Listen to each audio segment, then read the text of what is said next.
Hello friends. आज हम लोग जलवायु से रिलेटेड कुछ एमसीक्यूज देखेंगे और मैंने इससे रिलेटेड भी आपको जो पहले से मतलब जलवायु से रिलेटेड जो है मैंने क्वेश्चन करवा दिए है जो कि मोस्ट इम्पोर्टेंट्स है। और भी जो इससे रिलेटेड कुछ मोस्ट इम्पोर्टेंट्स है यानी कुछ और जो है वनलाइनर क्वेश्चन है जो कि मैं आप लोगों को करवा रहा हूँ। और एक बात और बताना चाहूँगा कि जितने भी मैं आपको वनलाइनर क्वेश्चन करवा रहा हूँ सारे के सारे इम्पोर्टेंट्स हैं। और जितने भी मैं जलवायु से रिलेटेड आप लोगों को वनलाइनर क्वेश्चन करवा रहा हूँ सारे ही मोस्ट इम्पोर्टेंट्स हैं। तो चलिए फर्स्ट क्वेश्चन की ओर चलते हैं। फर्स्ट क्वेश्चन की अगर हम लोग बात करें कौन से महीने में यानी कौन से महीने से मध्य प्रदेश में सर्दियाँ शुरू होती है, यानी जो कौन से महीने से जो है मध्य प्रदेश में सर्दियाँ शुरू हो जाती हैं तो नवंबर से। वैसे तो सर्दियों का कोई ये नहीं रहता है लेकिन एक जो मध्य प्रदेश के लिहाज से जो है मध्य प्रदेश में जो किस महीने से जो है वो सर्दियों का जो मौसम है शुरू हो जाता है तो नवंबर से। तो याद रखिएगा जो कि मोस्ट इम्पोर्टेंट्स है। नेक्स्ट क्वेश्चन की अगर हम लोग बात करें मध्य प्रदेश के किस भाग में वर्षा का जो तापांतर अधिक रहता है, तो किस में रहता है दोस्तों, तो उत्तरी भाग में। नेक्स्ट क्वेश्चन देखते हैं। नेक्स्ट क्वेश्चन की अगर हम लोग बात करें मध्य प्रदेश में ग्रीष्म ऋतु में औसत तापमान किस दिशा में बढ़ता है, यानी जो मध्य प्रदेश में ग्रीष्म ऋतु में जो औसत तापमान जो होता है वो किस दिशा में बढ़ता है, तो दक्षिण से उत्तरी दिशा की ओर जो है वो तापमान बढ़ता है। नेक्स्ट क्वेश्चन देखते हैं मध्य प्रदेश का तापमान ग्रीष्म ऋतु में कितना रहता है, यानी जो मध्य प्रदेश में जो ग्रीष्म ऋतु में जो तापमान होता है वो कितना रहता है, तो 42 डिग्री सेल्सियस। और ग्रीष्म ऋतु की ही अगर हम लोग बात करें तो ग्रीष्म ऋतु में जो सबसे गर्म जो माह होता है वो मई होता है, याद रखिएगा मई होता है। और इस माह के तापमान की अगर हम लोग बात करें तो 40 डिग्री सेल्सियस होता है, याद रखिएगा।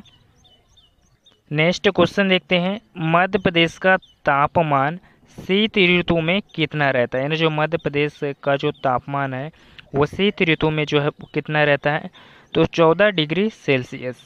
और जो औसत तापमान की अगर आपसे पूछ ले यानी शीत ऋतु में जो है औसत तापमान जो है वो कितना रहता है, तो ये 10 डिग्री सेल्सियस रहता है। कितना रहता है, 10 डिग्री सेल्सियस रहता है। और आपसे ये पूछ ले कि शीत ऋतु में लगभग जो वर्षा ऋतु होती है यानी जो कितना होती है, तो 10% होती है वर्षा ऋतु। और जो शीत ऋतु कब से कब तक की होती है, तो ये अक्टूबर से लेकर फरवरी तक होती है। याद रखिए कब से कब तक की होती है, अक्टूबर से लेकर फरवरी तक की होती है। तो याद रखिएगा चूँकि मोस्ट इम्पोर्टेंट्स है।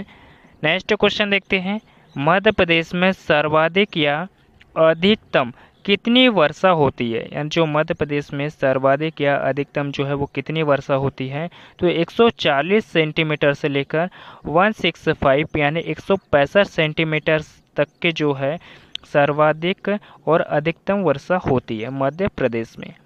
नेक्स्ट क्वेश्चन देखते हैं मध्य प्रदेश में शीत ऋतु को क्या कहा जाता है, यानी जो मध्य प्रदेश में जो शीत ऋतु होती है उसको क्या कहा जाता है, सियाला कहा जाता है दोस्तों। शीत ऋतु को जो है सियाला कहा जाता है। और ग्रीष्म ऋतु की अगर हम लोग बात करें तो ग्रीष्म ऋतु को जो है यूनाला कहा जाता है। क्या कहा जाता है, ग्रीष्म ऋतु को जो है यूनाला कहा जाता है। और शीत ऋतु को सियाला कहा जाता है। और चौमासा जो है किसको कहा जाता है, वर्षा ऋतु को जो है, यानी जो वर्षा ऋतु जो होती है वर्षा ऋतु को क्या कहा जाता है दोस्तों, तो ये चौमासा कहा जाता है। याद रखिएगा क्या कहा जाता है, चौमासा कहा जाता है। फिर से एक बात सुन लो किसको क्या कहा जाता है, यानी शीत ऋतु को सियाला कहा जाता है, राइट। और यूनाला किसे कहा जाता है, यूनाला जो है वो ग्रीष्म ऋतु को कहा जाता है, ग्रीष्म ऋतु को कहा जाता है यूनाला। वर्षा ऋतु को क्या कहा जाता है, तो इसे चौमासा कहा जाता है, ठीक है, जो कि मोस्ट इम्पोर्टेंट्स है। नेक्स्ट क्वेश्चन देखते हैं मध्य प्रदेश में रतलाम नीमच किस प्रकार के वर्षा वाले क्षेत्र है, यानी जो मध्य प्रदेश में जो रतलाम और जो नीमच जो जिले हैं वो किस प्रकार के वर्षा वाले जिले हैं, तो निम्न वर्षा वाले जिले हैं। याद रखिएगा जो कि मोस्ट इम्पोर्टेंट्स है। नेक्स्ट क्वेश्चन देखते हैं जलवायु भिन्नता के आधार पर मध्य प्रदेश राज्य को कितने भागों में जो है विभाजित किया गया है? तो जलवायु भिन्नता के आधार पर जो है मध्य प्रदेश को जो है कितने भागों में जो है विभाजित किया गया है? तो इन्हें 5 भागों में जो है विभाजित किया गया है। नेक्स्ट क्वेश्चन देखते हैं, मावठ का संबंध किससे है? जो मावठ का संबंध किससे दोस्तों? तो ये जो मावठ का संबंध है वर्षा से है, याद रखिएगा। नेक्स्ट क्वेश्चन देखते हैं, कौन सा महीना मालवा पठारी क्षेत्र का सबसे गर्म महीना है? तो ये मई है, और राज्य का भी सबसे गर्म महीना जो है मई है, और इसे 40 डिग्री सेल्सियस जो है तापमान रहता है, याद रखिएगा। नेक्स्ट क्वेश्चन देखते हैं, मध्य प्रदेश में सर्वाधिक तापमान जो है वो किस क्षेत्र में अंकित किया गया है? या जो मध्य प्रदेश में सर्वाधिक जो तापमान है विदिशा के गंज बासोदा तहसील यानी गंज बासोदा तहसील में जो है तापमान जो है वो दर्ज किया गया है। और इस तापमान की अगर हम लोग बात करें, ये जो तापमान है 48.9 डिग्री सेल्सियस जो है तय की मतलब जो है दर्ज किया गया है। जो गंज बासोदा तहसील है ये विदिशा जिले में आती है, और यहाँ पर जो है 48.9 डिग्री सेल्सियस जो है तापमान जो है दर्ज किया गया है। और कब जो है दर्ज किया गया था? तो 1955 में दर्ज किया गया था, याद रखिएगा, जो कि मोस्ट इम्पोर्टेंट्स हैं। और राज्य का सबसे गर्म स्थान भिंड है, याद रखिएगा। कौन सा स्थान है? सबसे गर्म स्थान जो है वो भिंड है, याद रखिएगा। और सबसे ठंडा जो स्थान है कौन सा दर्ज किया गया है? तो शिवपुरी को दर्ज किया गया है। और सबसे अधिक वर्षा जो है कहाँ पर होती है? तो ये पचमढ़ी में होती है, याद रखिएगा ये भी, जो कि मोस्ट इम्पोर्टेंट है। पचमढ़ी जो है होशंगाबाद जिले में आता है। नेक्स्ट क्वेश्चन देखते हैं,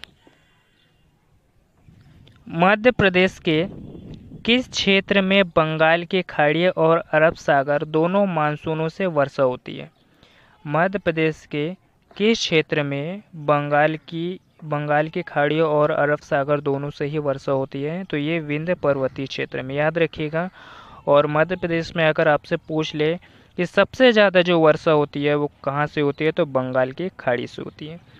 नेक्स्ट क्वेश्चन देखते हैं, मध्य प्रदेश में ग्रीष्म ऋतु के अंतर्गत उत्तर भाग में चलने वाली गर्म हवाओं को किस नाम से जाना जाता है? तो ये जो गर्म हवाएं होती है यानी जो हवा जो होती है लू कहलाती है। यानी जो लू वगैरह लग जाती है, अगर धूप में आप ज़्यादा घूमो तो आपको जो लू लगने के चांसेस रहते हैं ग्रीष्म ऋतु में, जो कि मोस्ट इम्पोर्टेंट है। नेक्स्ट क्वेश्चन देखते हैं, मध्य प्रदेश का चेरापूंजी किस स्थान को कहा जाता है? यानी जो मध्य प्रदेश का जो चेरापूंजी है वो किस स्थान को कहा जाता है? तो पचमढ़ी को कहा जाता है। और मध्य प्रदेश में सर्वाधिक जो वर्षा होती है वो पचमढ़ी में ही होती है। सर्वाधिक वर्षा जो है कहाँ पर होती है? तो पचमढ़ी में ही होती है, याद रखिएगा।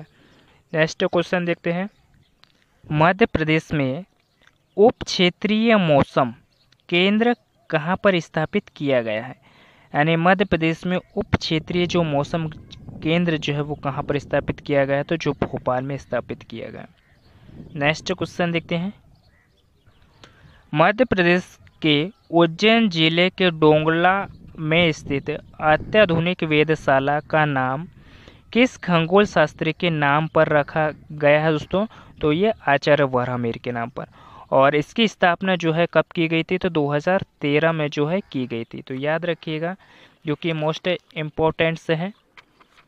और ये एक प्रकार के जो है यानी जो आचार्य वराहमिहिर जो है ये खगोल शास्त्री दोस्तों, क्या है? खगोल शास्त्री है, याद रखिएगा, शास्त्री खगोल शास्त्री है आचार्य वराहमिहिर। नेक्स्ट क्वेश्चन देखते हैं, मध्य प्रदेश के उज्जैन जिले में जंतर मंतर वेधशाला का जो निर्माण है किस राजा के द्वारा करवाया गया है? तो ये सवाई जयसिंह राजा के द्वारा करवाया गया है उज्जैन में जंतर मंतर वेधशाला का निर्माण। नेक्स्ट क्वेश्चन देखते हैं, कर्क रेखा मध्य प्रदेश के कितने जिलों से गुजरती है? यानी जो कर्क रेखा है मध्य प्रदेश के 14 जिलों से होकर गुजरती है, जो कि मोस्ट इम्पोर्टेंस है। और आपको भारत के कितने स्टेट से होकर गुजरती है? तो आप क्या बताओगे? 8 स्टेट से। नेक्स्ट क्वेश्चन देखते हैं, किस जिले के गांव को क्लाइमेट स्मार्ट विलेज प्रोजेक्ट में जो है सम्मिलित किया गया है? किस जिले के गांव को क्लाइमेट स्मार्ट विलेज प्रोजेक्ट में जो है सम्मिलित किया गया है? तो सतना जिले को। याद रखिएगा। नेक्स्ट क्वेश्चन देखते हैं। नेक्स्ट क्वेश्चन की अगर हम लोग बात करें, किस यात्री ने मालवा के जलवायु को विश्व की सर्वोच्चतम जलवायु कहा है? यानी किस यात्री ने मालवा की जलवायु को विश्व की सर्वोच्चतम जो जलवायु है वो कहा गया है? तो चीनी यात्री फाइयान ने अपने यात्रा विवरण में मालवा की जलवायु को जो है विश्व की सर्वश्रेष्ठ जलवायु बताया है। नेक्स्ट क्वेश्चन देखते हैं।